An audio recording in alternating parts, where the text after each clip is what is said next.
rakyat saya kira sudah sangat paham, tapi rakyat juga sudah sangat capek, lelah secara psikologis gitu. Ini kok ada lagi nanti sudah Omikron apa Politron apa lagi. Akhirnya kan menjadi bercandaan di media sosial. Ya. Assalamualaikum warahmatullahi wabarakatuh. Salam perubahan, salam kedaulatan rakyat, salam bahagia bebas narkoba. Allahu Akbar. Allahu Akbar. Kita jumpa lagi dalam perbincangan bersama saya Ijul Syafi'i. Di sebelah kiri saya ada Kang Saiful Zaman. Sebelah kanan saya ada Kang Rizwana PSD. Silahkan langsung beradu. Adu argumentasi, adu perpikiran. Tentunya ini harapannya bisa menjadi insight buat kita semua atas persoalan yang kita alami tentu saja sebagai rakyat Indonesia. Nah, memang ada kebijakan yang itu bisa langsung diterima oleh masyarakat, tetapi ada juga kebijakan-kebijakan yang dikeluarkan oleh pemerintah. Ini menjadi pro dan kontra. Seperti yang saya kutip dari Kang Riz, sebuah kebijakan itu harus berpijak pada siapa yang akan menerima kebijakan itu, bagaimana responnya. Nah, kita akan berbincang-bincang seputar itu, dan kali ini kita akan membahas tentang Omikron, Kang Saiful, Kang Riz. Seperti kita ketahui, ini Indonesia diprediksi akan memasuki gelombang ketiga COVID-19 untuk varian Omikron. Kita semua juga pasti sudah banyak mendapatkan informasi ya bahwa Omikron ini penyebarannya sudah mulai meningkat, terutama di Jakarta khususnya. Jadi Jakarta itu adalah medan pertempuran pertama di Omikron, sehingga ini menyebar ke beberapa kota di dekatnya, termasuk juga di Bandung Raya. Sehingga ada kebijakan, ada keputusan bahwa penyesuaian level PPKM. Jadi PPKM ini akan diterapkan lagi tentu saja. PPKM ini bukan sesuatu yang tidak baik, ini sesuatu yang baik untuk menekan penularan COVID-19 di varian Omikron. Memang kalau kita melihat dari informasi, mendengar dari informasi, Omikron ini lebih sederhana, lebih ringan gitu loh dibandingkan dengan varian sebelumnya itu Delta. Gejalanya seperti flu biasa, tetapi penyebarannya itu lebih masif, lebih luas, lebih cepat gitu loh. Nah, Kang Riz, Anda sebagai pengamat kebijakan, analisis akselerator kebijakan, melihat bahwa penyesuaian PPKM ini Anda melihatnya seperti apa? Karena kan betul kalau misalkan penyesuaian PPKM ini antara satu kota dengan kota yang lain berbeda, tergantung dari tingkat penularannya, begitu Kang Riz. Tetapi apakah ini akan efektif gitu? Seberapa efektif tepatnya seperti itu? Ya, dari sudut pandang kebijakan publik, memang kan ada unsur dinamika ya. Nah, artinya sebuah kebijakan memang harus dinamis. Itu kenapa kemudian dibuat peringkat, dibuat penyesuaian, dibuat level. Yeah. Karena memang case by case atau kasus yang terjadi di kewilayahan tertentu tidak sama dengan kewilayahan lainnya. Dari sisi itu ya kita harus applause lah untuk pemerintah bahwa ada knowledge di situ. Nah, hanya kemudian catatan kritisnya adalah bagaimana edukasi kesehatan ini sampai. Saya melihat begini loh, ada beberapa langkah yang memang menurut saya sih kurang efektif gitu ya. Dalam hal ini, apakah orang sudah paham apa sih social distancing itu sebetulnya? Misalnya, kok Car Free Day nggak boleh, sedangkan kemudian di beberapa wilayah tertentu itu kerumunan pasar boleh. Nah, apa bedanya gitu? Karena kan kemudian ini yang menimbulkan gap informasi nih, gap edukasi, gap pemahaman orang terhadap antisipasi pemerintah dalam hal penanganan COVID-19 di Indonesia. Iya. Jadi kita juga bisa membaca, mendengar, melihat bahwa ada beberapa kasus kerumunan yang terjadi. Salah satu tempat hiburan malam di Jakarta ditutup, belum lama ada konser musik kalau tidak salah daerah Subang ya, Kang Saiful ya, berkerumun masa sebegitu banyak gitu loh. Artinya kebijakan ini akan menjadi percuma gitu loh ketika masyarakat sendiri betul tadi tidak begitu memahami atau justru sebenarnya sudah paham, ya, tapi nggak percaya gitu ada COVID gitu. Kang Saiful gimana nih Kang Saiful? Ini mengkritisi apa yang dilakukan oleh pemerintah, kebijakan maksud saya. Rakyat saya kira sudah sangat paham, tapi rakyat juga sudah sangat capek, lelah secara psikologis gitu. Ini kok ada lagi nanti sudah Omikron apa Politron apa lagi. Akhirnya kan menjadi bercandaan di media sosial. Ya.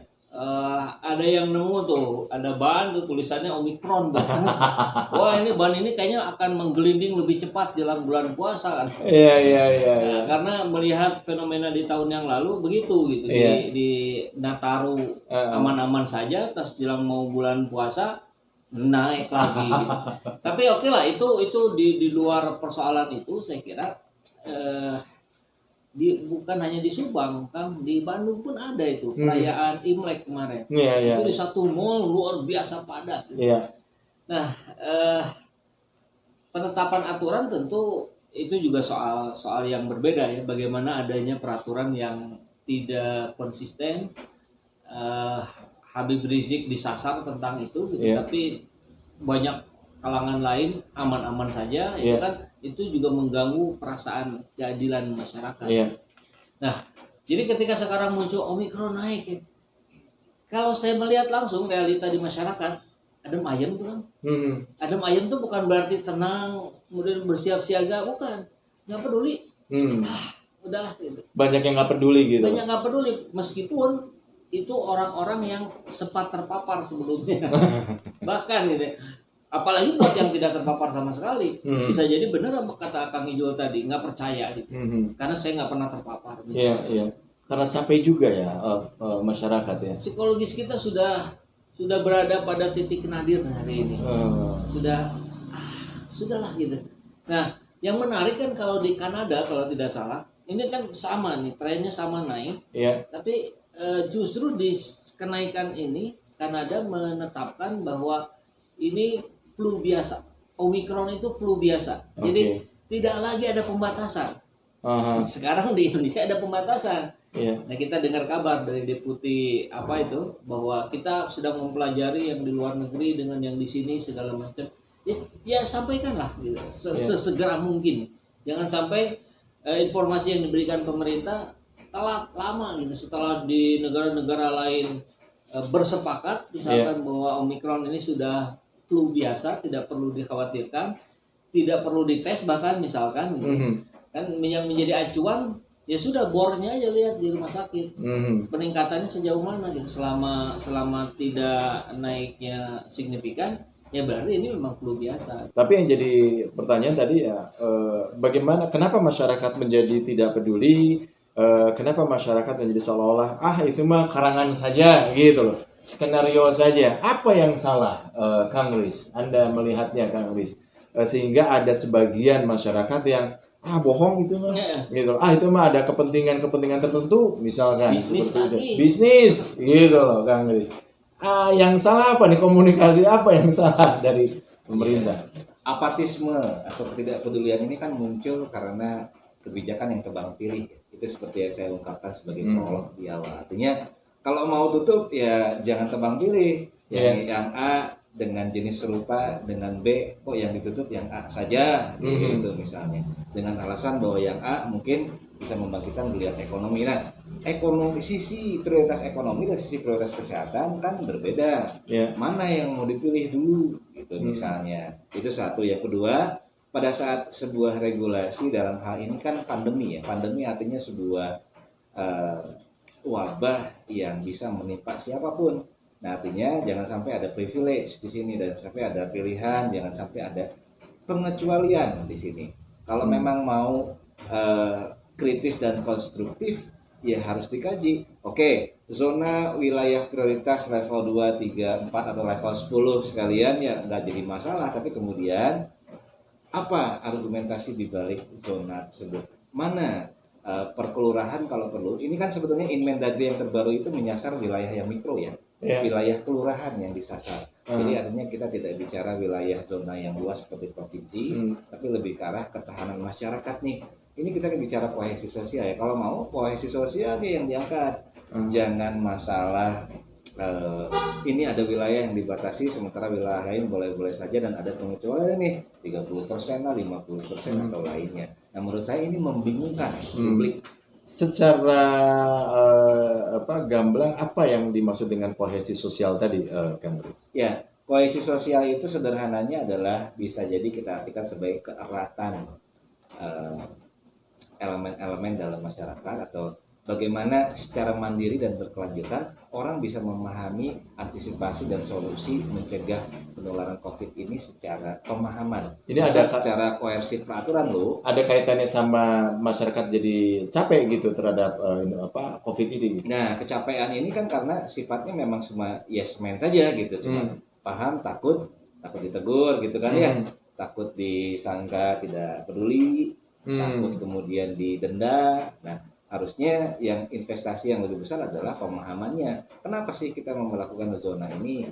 Kenapa harus seperti itu? Dan kemudian case by case learningnya atau pembelajaran per kasuistiknya ya diungkap ke atas. Apa karena ada tebang pilih sehingga masyarakat merasa bahwa wah ini mah cuma mengada-ngada saja, atau ada bisnis di balik ini gitu, Kang Saiful? Ya, saya kira bukan sekedar tebang pilih, itu sih jelas ya. Jadi fakta realita yang langsung dilihat, didengar oleh rakyat. Tapi hal-hal lainnya itu yang ketidakjelasan program, ketidakjelasan kepastian yang oleh masyarakat pada akhirnya saya sih melihat bahwa lagi-lagi saya menekankan tadi, ini kondisi psikologis masyarakat ini sudah berada di titik nadir hari ini. Tapi bukannya program udah jelas gitu, Kang Saiful, dari pemerintah? Nah itu dia, maksudnya program. Misalkan kalau nggak salah di podcast sebelumnya pernah kita bahas ya, banyak misalkan bantuan nih ya, bansos, banyak yang salah sasaran. Ada orang kaya dapat, dia pun nerima dengan senang hati gitu. Ada yang sama sekali nggak dapat, terus-terusan nggak dapat gitu.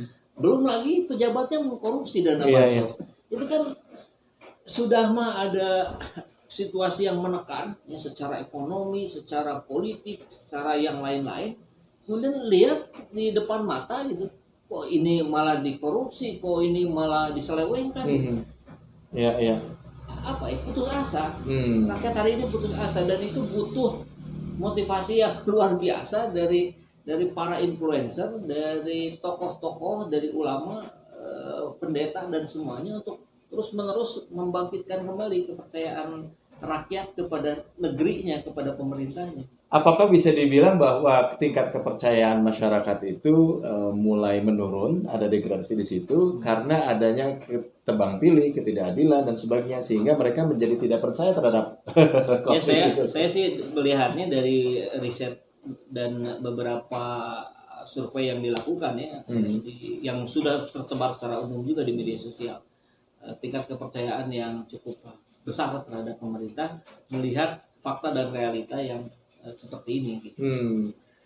Tapi ada beberapa survei yang menyebutkan bahwa masyarakat puas terhadap kinerja pemerintahan Jokowi untuk menyelesaikan masalah COVID sendiri. Kang Saiful, apakah itu quote-unquote pesan?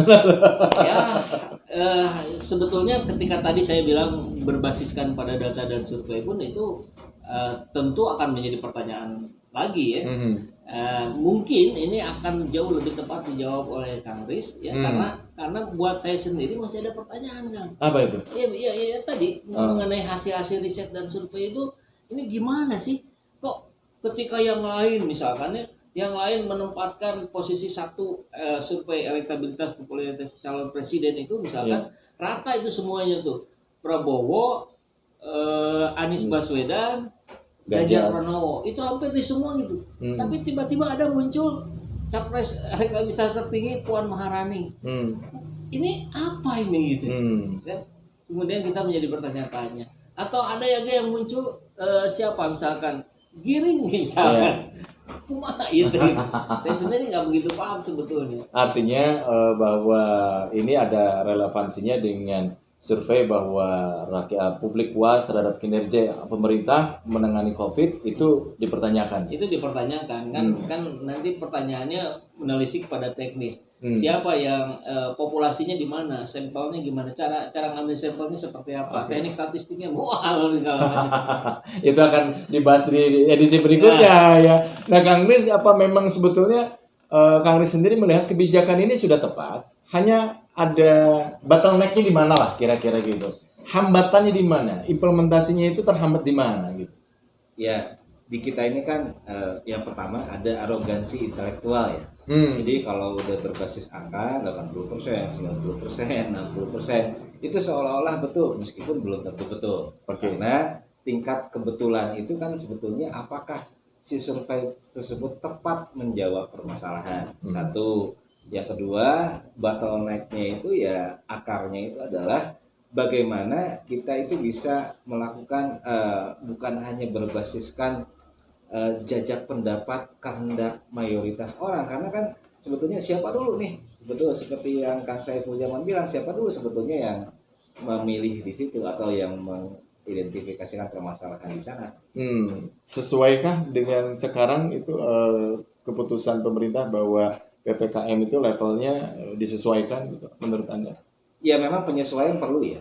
Artinya bahwa penanganan ini harus sustain, harus ada keberlanjutannya, dan kalau perlu harus ada evaluasi dari keberlanjutan program-program yang existing. Oke, di situ.